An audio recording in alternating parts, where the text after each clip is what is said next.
தாடி நீவும் அழக பார்க்க கூடி நிற்கும் ஊரு. நீ தோள தூக்கி நடந்தா பூமி தூள் பறக்கும் பாரு. உயரம் சொல்ல ஆகாயத்தை மேல தள்ள வேணும். ஆழம் சொல்ல கடலை உள்ள தோண்டி செல்ல வேணும்.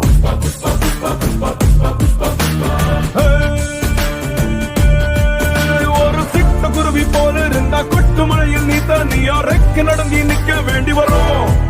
பெரிய பருந்து போல மேல மேல பறந்து பாரு மேகம் கூட காலடியில் மழை பொழிஞ்ச மண்டியிட்டு வணங்கும். புஷ்பா புஷ்பா புஷ்பா புஷ்பா புஷ்பா புஷ்பராஜ். புஷ்பா புஷ்பா புஷ்பா புஷ்பா புஷ்பா புஷ்பா புஷ்பராஜ். புஷ்பா புஷ்பா புஷ்பா புஷ்பா புஷ்பா புஷ்பா புஷ்பராஜ். புஷ்பா புஷ்பா புஷ்பா புஷ்பா